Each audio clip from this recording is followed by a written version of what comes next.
قرآن مجید فرقان حمید کے دوسرے پارے میں جو پہلے دو رکوع ہیں ان کے اندر دو مضامین اللہ کریم نے بیان فرمائے ہیں۔ سب سے پہلے تو تبدیلی قبلہ کی بات ارشاد فرمائی گئی ہے۔ اہل یہود یہ طعنہ دیتے تھے کہ دین نیا لے آئے ہیں لیکن قبلہ وہی ہمارے والا پرانا ہے۔ تو نبی کریم علیہ السلام نے مدینہ منورہ میں بھی 16-17 مہینے بیت المقدس کی طرف منہ کر کے نماز ادا فرمائی۔ ایک دن ظہر کی نماز حضور پڑھا رہے تھے تو دل میں خیال آیا کہ اللہ کبھی قبلہ تبدیل ہو جائے۔ 2 رکعتیں حضور نے بیت المقدس کی جانب منہ کر کے نماز پڑھی اور حضور نے جیسے ہی اپنی توجہ آسمان کی طرف فرمائی تو رب کریم نے فرمایا، محبوب ہم آپ کا بار بار آسمان کی طرف دیکھنا ملاحظہ کر رہے ہیں، آپ جدھر منہ کریں گے ہم ادھر ہی قبلہ بنا دیں گے۔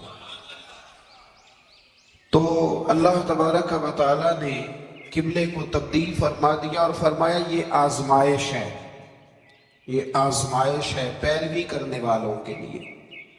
بہت سارے لوگ ایسے ہوں گے جو الٹے پاؤں پھر جائیں گے کہ کل قبلہ اور تھا اور آج قبلہ اور ہے، لیکن بہت سارے ایسے ہیں، بلکہ سارے ہی ایسے ہیں، انہوں نے سوال ہی کوئی نہیں کیا۔ ان کی توجہات کا قبلہ میرے نبی کریم علیہ السلام کی ذات ہے، کوئی سوال نہیں کیا۔ حضور کے پیچھے صحابہ نے نمازیں ادا کی۔ پھر انہی 2 رکوعوں کے اندر اللہ تبارک و تعالیٰ نے اس بات کی بھی وضاحت فرمائی کہ اب مسلمان جہاں کہیں سے بھی آئیں وہ اپنا رخ مسجد الحرام کی طرف کر لیں، بیت اللہ شریف کی طرف کر لیں اور اسی طرف منہ کر کے وہ نماز پڑھیں۔ اور انہی ابتدائی 2 رکوع جو ہیں ان کے اندر اللہ تعالیٰ نے یہ بھی بیان فرمایا کہ مسلمان درمیانی امت ہے، امت وسط ہے، اس کا ہر کام افراط و تفرید سے پاک ہے، یہ ہر کام میں معتدل ہے۔ اور اسی کے اندر اللہ نے یہ بھی بیان فرمایا کہ قیامت میں باقی جو ساری امتیں ہوں گی وہ سرے سے مکر ہی جائیں گی کہ ہمیں تو کسی نے تبلیغ کی ہی نہیں، وہ اپنے انبیاء کرام علیہ السلام کا تبلیغ کرنا بھول ہی جائیں گے، وہ مکر جائیں گے۔ تو رب کریم پھر نبی کریم علیہ السلام کی امت کو ارشاد فرمائے گا کہ کیا تم گواہی دیتے ہو کہ نبیوں نے تبلیغ کی؟ تو اللہ تبارک و تعالیٰ اس امت کے علماء کی، صلحاء کی، صوفیاء کی، اولیاء کی گواہی پرانے انبیاء کرام کے حق میں قبول فرمائے گا۔ یہ قرآن مجید پڑھ رہا ہوں، اس امت کے اولیاء، صوفیاء، علماء، راسخون فی العلم، یہ لوگ اٹھ کے گواہی دیں گے کہ ہاں اے اللہ، انبیاء کرام نے تبلیغ کی تھی اور تیری دعوت کو انہوں نے لوگوں تک پہنچایا تھا۔ تو اس وقت باقی ساری قومیں یہ بھی اعتراض کریں گی کہ اللہ یہ تو بعد میں آئے تھے، انہیں کیسے پتا چلا کہ ہمارے انبیاء نے تبلیغ کی ہے؟ تو رب فرمائے گا ہاں بھی بتاؤ تمہیں کیسے پتا چلا؟ اور امت بول کے کہے گی ہمیں مدینے والے محبوب نے بتایا ہے، ہمیں نبی کریم نے بتایا ہے، شہداء علی الناس۔ تو امت گواہی دے گی وَيَكُونَ الرَّسُولُ عَلَيْكُمْ شَهِيدًا، اور فرمایا پھر میرے رسول اپنی امت پر گواہی دیں گے، پھر نبی کریم علیہ السلام امت پر گواہی دیں گے، اور اس طرح اس امت کی گواہی اللہ تبارک و تعالیٰ قبول فرما کے باقی سارے انبیاء کرام علیہ السلام کے تشریف لانے کو قبول فرمائے گا، اور اس گواہی کو منظور کر کے اب امتوں پر حد جاری کی جائے گی کہ تمہیں تبلیغ کی گئی تھی، پھر تم نے اس بات کو قبول کیوں نہ کیا۔ پھر جب ہم بڑھتے ہیں نا دوسرے سے تیسرے رکوع کی جانب، تو اس میں اللہ تبارک و تعالیٰ نے دوسرے رکوع سے پہلے ایک بڑا خوبصورت فرمان جو بڑا زبان زد خاص و عام ہے، ارشاد فرمایا فَاذْكُرُونِي أَذْكُرْكُمْ، تم مجھے یاد کرو میں تمہیں یاد کروں گا، وَاشْكُرُوا لِي وَلَا تَكْفُرُونَ، اور میرا شکریہ ادا کرو ناشکری نہ کرو۔ وہ پیر مہر علی شاہ صاحب، کتنے مہر علی کتھے مہر علی کتھے وہ پیر صاحب پاک پتن شریف تشریف لے گئے تو وہاں نعرہ لگ رہا تھا حق فرید یا فرید. کچھ لوگ ہوتے ہیں نا فٹافٹ اعتراض کرتے ہیں. تو ایک صاحب نے پیر صاحب سے کہا یہ کیا نعرہ لگ رہا ہے؟ تو آپ فرمانے لگے یہ قرآن سچا ہو رہا ہے. کہا کیا مطلب؟ فرمایا اللہ کا وعدہ ہے تو میرا ذکر کرو میں تمہارے چرچے کرا دوں گا. تو فرمایا فرید الدین نے ساری زندگی رب رب کیا ہے، اب ان کے جانے کے بعد اللہ فرید فرید کروا رہا ہے. تو اس سے آگے جب ہم چلتے ہیں دوسرے سے تیسرے رکوع میں تو بڑی معروف آیات یا ایھا الذین آمنوا استعینوا بالصبر والصلاۃ ان اللہ مع الصابرین. صبر کا حکم دیا اور جو صبر کرے اس کو اللہ نے اپنی معیت کی بشارت سنائی. پھر جو اس کے رستے میں قتل ہو جائیں انہیں مردہ کہنے سے منع کیا. پھر فرمایا تمہیں مشقت جھیلنی پڑے گی، تمہیں آزمایا جائے گا، تمہیں بھوک سے، پھلوں اور جانوں کی کمی سے، خوف سے آزمایا جائے گا. اور پھر جو صبر کرے گا فرمایا اسے اللہ تعالیٰ بشارت بھی عطا فرمائے گا اور اس پر رب کریم اپنی رحمتوں کا نزول بھی فرمائے گا. اور فرمایا یہی وہ لوگ ہیں ہم المہتدون جن کو صبر کرنا آتا ہے، جن میں حوصلہ ہے، جن میں تحمل مزاجی ہے. فرمایا یہی وہ لوگ ہیں جو اپنے رب کی طرف سے ہدایت پر ہیں. اصل ہدایت اس آدمی کے پاس ہے جس میں پھر کوئی صبر بھی ہے، کوئی حوصلہ بھی ہے، کوئی سکون بھی ہے. پھر اس سے آگے جب ہم بڑھتے ہیں تو اللہ تبارک و تعالیٰ نے تھوڑے سے مسائل حج بیان فرمائے. پھر اس سے آگے جا کے اللہ تبارک و تعالیٰ نے اپنے رب ہونے کی کچھ نشانیاں، کچھ علامتیں بیان فرمائی. اور وہ والی علامتیں بیان فرمائی جو انسانی شعور کے مطابق ہیں، جن کو انسان روز دیکھتا ہے. فرمایا زمین آسمان کے پیدا کرنے میں اور رات اور دن کے اختلاف ہونے میں، کہ جب رات ہوتی ہے تو دن نہیں ہوتا اور جب دن ہوتا ہے تو پھر رات نہیں ہوتی. اور فرمایا یہ جو منو ٹنو وزن لے کے دریا اور کشتی سمندر میں چلتی ہے، فرمایا اس میں اور جب ہم آسمان سے پانی برسا کر زمین سے پھل اگاتے ہیں تو یہ ساری چیزیں دیکھ کے سمجھ جاؤ یہ خود نہیں بنی، انہیں کوئی بنانے والا ہے، انہیں کوئی بنانے والا ہے. ان آیات کے اندر اللہ تبارک و تعالیٰ نے اپنے ہونے کی علامتیں بیان کی. اور پھر اسی مضمون میں آگے چل کے فرمایا کہ جب میرے بندے میری یہ نشانیاں دیکھتے ہیں تو والذین آمنوا اشد حبا للہ، پھر ایمان والے اپنے رب سے شدید محبت کرتے ہیں. پھر وہ اپنے رب سے شدید محبت کرتے ہیں. پھر اللہ تعالیٰ نے اسی رکوع میں آگے جا کے ارشاد فرمایا کہ بنایا سارا کچھ تمہارے لیے ہے، بنایا سارا کچھ. یہ چوتھے سے پانچواں رکوع آپ دیکھیں گے. فرمایا بنایا سارا کچھ تمہارے لیے ہے پر تم نے وہ کھانا ہے جس کے کھانے کی تمہیں اجازت دی گئی ہے، حلالا طیبا، پاکیزہ چیز. سارا کچھ تمہارے لیے ہے پر جس کی اجازت ملے تم نے وہی. کچھ چیزوں کی یہاں کھانے کی ممانعت ہے لیکن جنت میں وہ چیزیں کھانے کی اجازت ہوگی. تو فرمایا تم حلال اور طیب چیز کھاؤ. شیطان تو تمہیں بے حیائی کا اور برائی کا حکم دیتا ہے لیکن تم اس طرف آؤ جس چیز کا تمہارا رب تمہیں حکم ارشاد فرماتا ہے.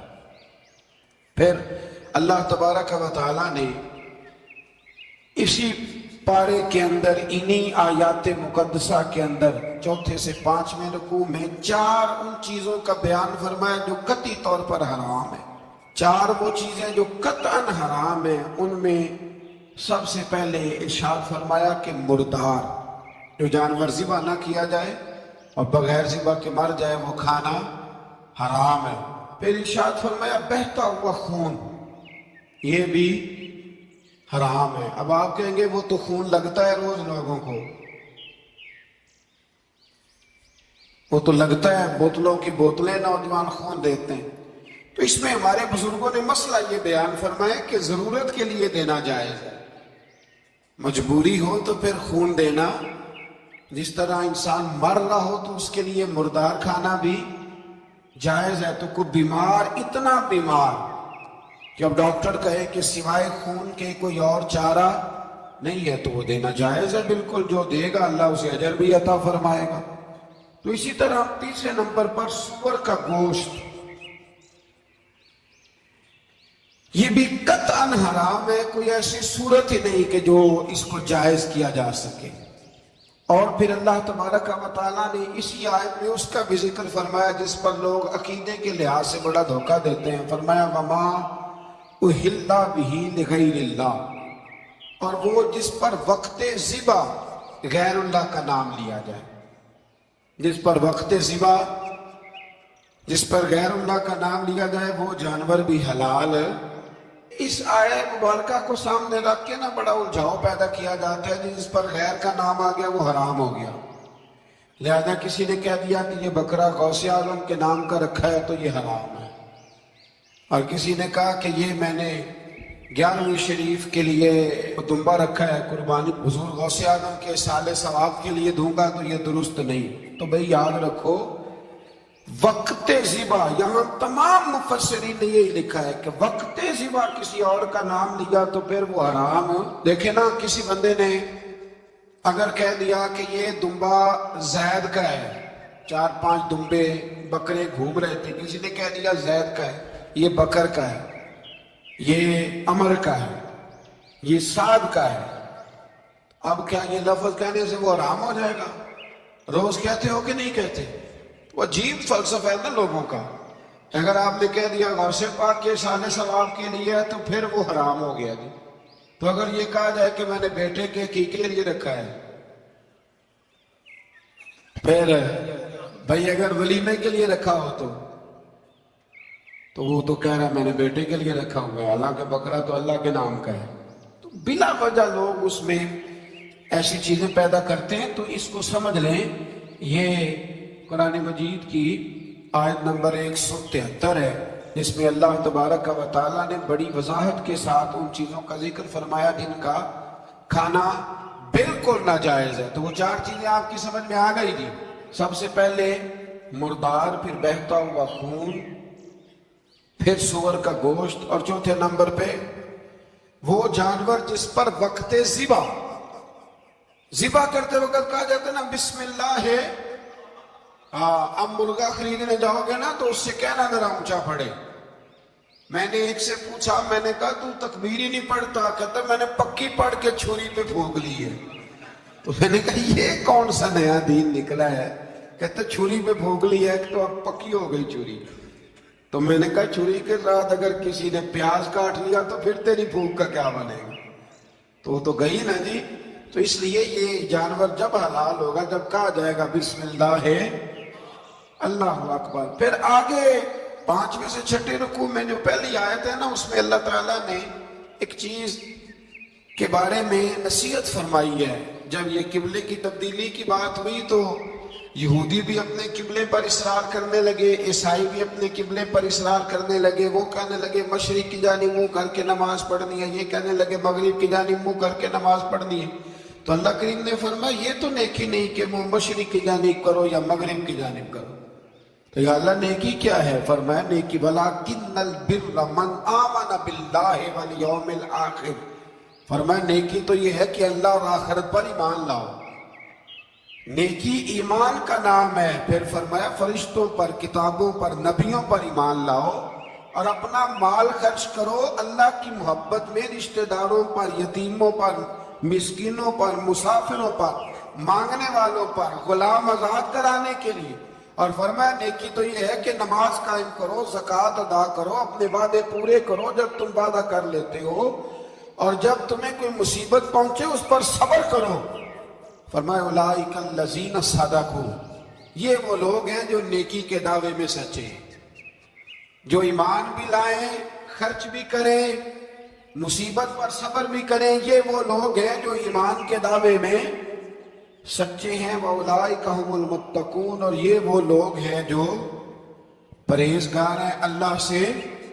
آگے یہ آیت جس میں اللہ نے قصاص کا حکم دیا ہے، بدلہ لینے کا۔ یہ حکم اسٹیٹ کے لیے ہے، حکمرانوں کے لیے۔ فرمایا کہ جب کوئی شخص کسی کے ساتھ کوئی ظلم کرے تو پھر اس کا بدلہ لو، تو کس طرح بدلہ لینا ہے؟ فرمایا الحر بالحر والعبد بالعبد والانثى بالانثى، آزاد کے بدلے آزاد، غلام کے بدلے غلام، عورت کے بدلے عورت۔ ہاں اگر کوئی وارث معاف کر دے تو بات الگ ہے، ورنہ بدلہ لو۔ اور قرآن مجید نے یہاں ارشاد فرمایا کہ اگر تم بدلہ لو گے تو زندگی ملے گی، تمہیں زندگی ملے گی۔ اگر حکمران مجرموں کو سزا دیں گے تو باقی لوگوں کی زندگی محفوظ رہے گی، بچے گی۔ حکم دیا گیا یہاں کہ بدلہ لیا جائے۔ پھر جب ہم 6 سے 7ویں رکوع کی طرف چلتے ہیں تو اس میں اسی طریقے سے پھر آگے اللہ تبارک و تعالی نے حج کے مہینوں کے بارے میں علامتیں ارشاد فرمائیں اور مسائل حج کچھ آگے جا کے بیان کی۔ اور ایک اور غلط رسم لوگ رسمیں بنا لیتے ہیں نا، ایک اور رسم تھی کہ یہودی اور عیسائی جب حج کرتے تھے نا، احرام باندھ لیتے تھے، پھر دروازے سے گھر میں داخل نہیں ہوتے تھے، اوپر سے چھلانگ لگا کے کہ اب ہم پاک ہو گئے۔ تو دروازہ چونکہ گناہگار ہے، اس کے بیچ سے گناہگار آتے جاتے رہے ہیں، لہذا دروازے سے نہیں گزرتے تھے۔ تو اللہ کریم نے فرمایا یہ کوئی نیکی نہیں، یہ کوئی طریقہ نہیں کہ تم دروازوں سے نہ گزرو، وَلَٰكِنَّ الْبِرَّ مَنِ اتَّقَىٰ۔ دروازے کے اوپر سے چھلانگ لگانا نیکی نہیں، بلکہ نیکی تو یہ ہے کہ اللہ سے ڈرنا شروع کر۔ حج کے بعد پاک صاف ہو جاؤ، ڈرنا شروع کرو، یہ اصل میں نیکی ہے۔ تو پھر اللہ تبارک و تعالیٰ نے حج کے مسائل کافی تفصیل کے ساتھ، چونکہ وہ فقہی مسائل ہیں اور پوری اس کی جزیات ہیں، لہذا وہ ایک نشست میں کرنے کی بات نہیں۔ تو رب کریم نے وہاں مشعر حرام کا بھی ذکر فرمایا اور ان سب چیزوں کی طرف نشاندہی فرمائی جن پر توجہ کرنا امت مسلمہ کے لیے بڑا ہی ضروری ہے۔ پھر آگے 8ویں رکوع تک یہ باتیں مختلف انداز میں چلتی رہی۔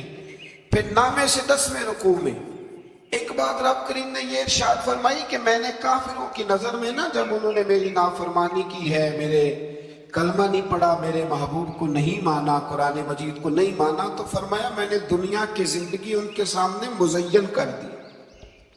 یہ بڑی سمجھنے والی بات۔ فرمایا زُيِّنَ لِلَّذِينَ كَفَرُوا، وہ جنہوں نے کفر کیا تھا نا، ان کے لیے زینت دے دی کسے؟ حیات الدنیا، دنیا کی زندگی کو اللہ نے نا ان کے لیے حسین کر دی، انہیں بڑے اچھے لگتے ہیں، یہ میری جائیداد ہے، یہ میرا باغ ہے، او میری حویلی ہے، یہ سارے میرے جناب بنگلے ہیں۔ فرمایا یہ چیزیں ہم نے کافروں کی نظر میں پھر پیاری کر دی۔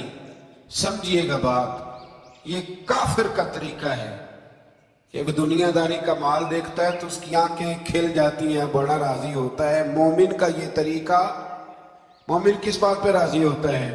اللہ تبارک و تعالیٰ کی رضا پہ مومن راضی ہوتا ہے۔ اس چیز کو اللہ کریم نے یہاں بیان فرمایا۔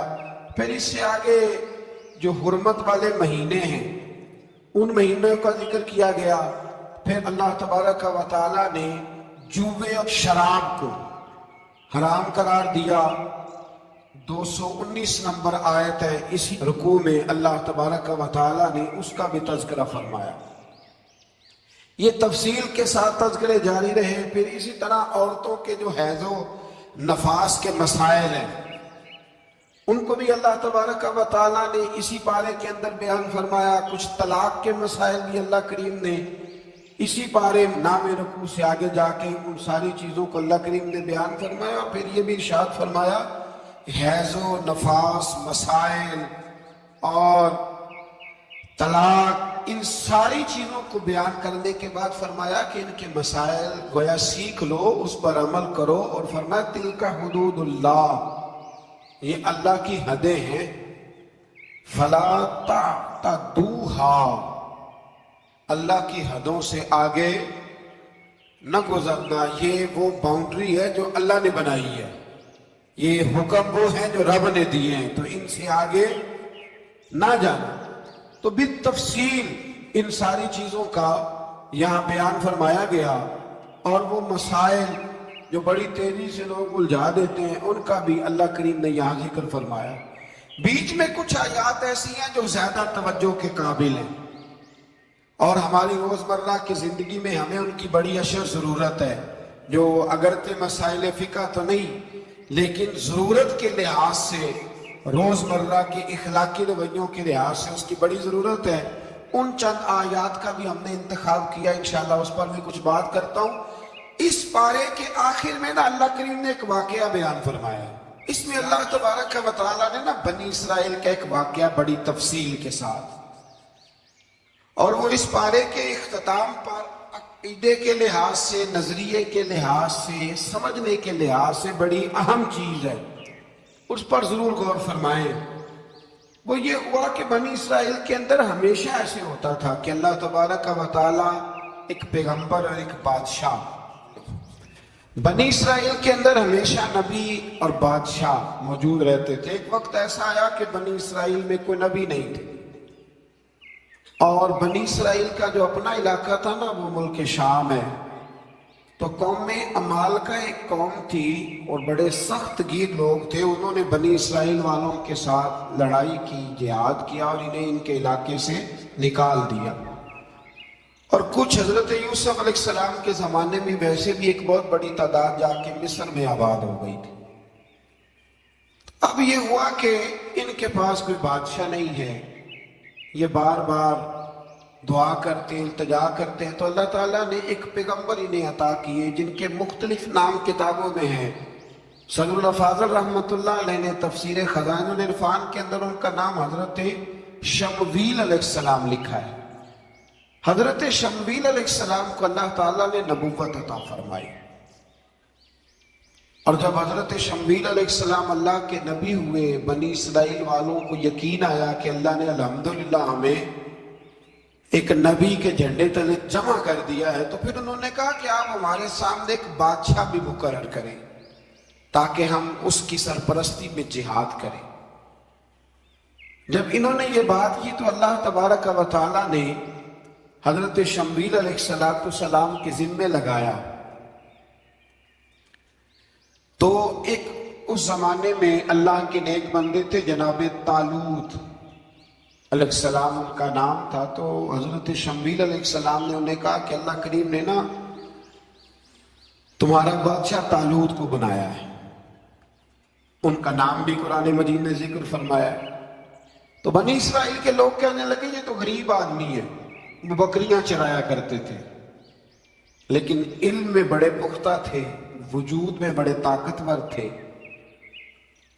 تو کہا کہ یہ تو غریب آدمی ہے، تو ہم تو زیادہ حق رکھتے تھے کہ ہمیں بادشاہ بنایا جائے۔ تو حضرت طالوت علیہ السلام کے بادشاہ بننے کے بعد حضرت شمویل علیہ السلام نے جو بات کی، اللہ کریم نے اسے قرآن مجید میں بیان فرمایا۔ رب فرماتا ہے بسطۃ فی العلم والجسم،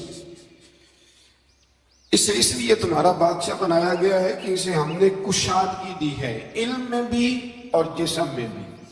بڑے ماشاءاللہ موٹے تازے تھے، وجود بڑا طاقتور تھا۔ کچھ موٹے تازے ہوتے ہیں پر طاقتور نہیں ہوتے، موٹے تازے بھی تھے اور طاقتور بھی تھے۔ فرمایا کہ وجود میں بھی طاقت ہے اور علم میں بھی اللہ نے انہیں وسعت عطا فرمائی۔ تو بنی اسرائیل والے کہنے لگے جی نہیں جی کوئی بندہ اور آ جائے، یہ ہمارا بہت بڑا مسئلہ ہے نا جی، ہر ایک کی مرضی کی نہ تو بات ہو سکتی ہے اور نہ ہر بندہ ہر ایک کی مرضی پر پورا۔ کہنے لگے نہیں جی کوئی اور ہونا چاہیے تھا، ہمیں کیسے پتہ چلے گا کہ اللہ نے مقرر کیا ہے۔ بڑی خاص بات ہے، اس کو سمجھیے گا، یہ سارا مضمون آپ کو ملے گا اسی پارے کے آخر میں، آپ پڑھیں گے نا جی تو یہ سارا مضمون آپ کو ملے گا، اور آپ اگر سرسری نظر سے بھی اس کا مطالعہ کریں گے نا، جا کے قرآن شریف کھول کے 15 سے 16 رکوع میں، آپ خوش ہوں گے کہ آپ کتنے اچھے نظریے اور عقیدے کے ماننے والے ہیں۔ تو جب کہا نا کہ طالوت کو ہمارا بادشاہ بنایا گیا تو دلیل کیا ہے، تو قرآن کہتا ہے کہ حضرت شمویل علیہ السلام نے فرمایا کہ تمہارا ایک تابوت تھا، ایک صندوق تھا تمہارے پاس، وہ صندوق تمہارا قوم عمال کا اٹھا کے لے گئی تھی۔ ان کے بادشاہ ہونے کی دلیل یہ ہے کہ اللہ تمہارا وہ صندوق تمہیں واپس کر دے گا، وہ تمہارا صندوق تمہیں